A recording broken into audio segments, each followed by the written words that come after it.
হায় হায়, কামিনী তো এবার অর্জুনকে কালো জাদু করে তাবিজ বেঁধে দেয়, যার কারণে মিশ্রি তো অর্জুনের কাছে গেলে অর্জুন তো ভয় পেতে লাগে। শুধু তাই না, অন্যদিকে তো আমরা দেখতে পাই মিশ্রি তো তারপরেও অর্জুনকে কখনোই একা ছাড়ে না এবং মিশ্রির ভালোবাসা অর্জুনের প্রতি এতটাই গভীর ছিল যে যার কারণে কামিনীর দেওয়া সেই কালো তাবিজও কাজ করা বন্ধ করে দেয়, যার কারণে কামিনী তো রেগে যায় এবং এরপর তো কামিনী সাপের উপর কালো জাদু করে এবং মিশ্রিকে মেরে ফেলতে বলে এবং এরপর তো আমরা দেখতে পাই সেই কালো জাদু করা সাপটি তো মিশ্রির দিকে আসতেছিল। সো ভিউয়ার্স, তাহলে কি হতে চলেছে এবার আপনাদের কি মনে হয়? তাহলে কি এবার কালো জাদু করা সাপ মিশ্রিকে মেরে ফেলবে নাকি অন্য কিছু ঘটবে? তো হ্যালো ভিউয়ার্স, কেমন আছেন সবাই? আশা করি সকলে ভালো আছেন। সো ভিউয়ার্স, নিয়ে আসলাম সিঁদুর মূল্য ধারাবাহিক নাটকের 252তম পর্বের সুন্দর একটি এক্সপ্লেনেশন। তাই ভিডিওটির মূল টপিকে ফিরে যাওয়ার আগে এখনো যারা আমার চ্যানেলটিকে সাবস্ক্রাইব করেননি তারা অবশ্যই সাবস্ক্রাইব করবেন। সো ভিউয়ার্স, সিঁদুর মূল্য ধারাবাহিক নাটকের 252তম পর্বের শুরুতে আপনারা দেখতে পারবেন অর্জুন তো মিশ্রিকে দেখে অনেক ভয় পেয়ে যায়, যার কারণে অর্জুন তো মিশ্রির দিকে চাকু ধরে এবং বলে তুমি আমার কাছে একদম আসবে না।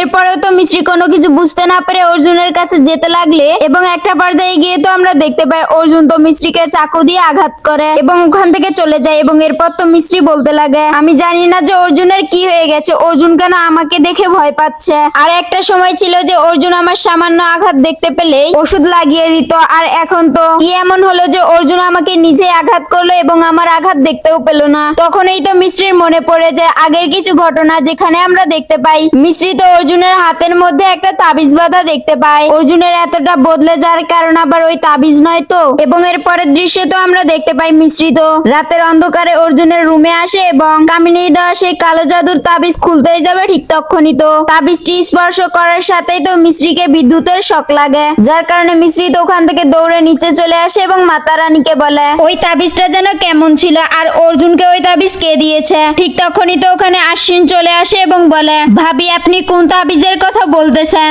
তখনই তো মিশ্রি যা কিছু হয়েছে আশ্বিনকে সবকিছু খুলে বললে আশ্বিন তো বলে ভাবি আমি এই কালো জাদুকে বিশ্বাস করি না, কিন্তু তারপরেও আমি আপনার সাথে থাকবো, কিন্তু আমরা সত্যটা সবার সামনে প্রমাণ করব কিভাবে। ঠিক তখনই তো মিশ্রি মাতা রানীর দিকে তাকায় এবং বলে মাতা রানী আমাদেরকে সাহায্য করবে, কালকে নাগ পঞ্চমীর দিন সবকিছু সবার সামনেই প্রমাণ হবে। এবং এরপর দৃশ্যে তো আমরা দেখতে পাই মিশ্রি তো নাগ পঞ্চমী পূজার জন্য সবকিছু তৈরি করেছে। এরপর তো সকলেই সেখানে আসে এবং ঘন্টি তো মিশ্রির সামনে যায় এবং পুজোর থালার মধ্যে সাপের মূর্তি দেখে অনেক খুশি হয়ে যায়। মিশ্রি তো তখন বলে তুমি কি এরকম মূর্তি বানাবে? ঠিক তখনই তো ঘন্টি বলে না আমি তো সাপকে অনেক ভয় পাই। ঠিক তখনই তো কামিনী ঘন্টিকে ওখান থেকে সরিয়ে নেয় এবং অর্জুনও তো বলে আমাকেও অনেক ভয় লাগতেছে, যার কারণে মিশ্রি তো বলে আচ্ছা ঠিক আছে তোমরা তো সাপকে দেখে অনেক ভয় পাও তাই না, এই জন্য আমি তোমাদেরকে এখন একটা সাপের গল্প শোনাবো, যেই গল্প শোনার পর তোমরা আর সাপকে ভয় পাবে না। এরপর তো মিশ্রি গল্প বলতে লাগলে ঘন্টি তো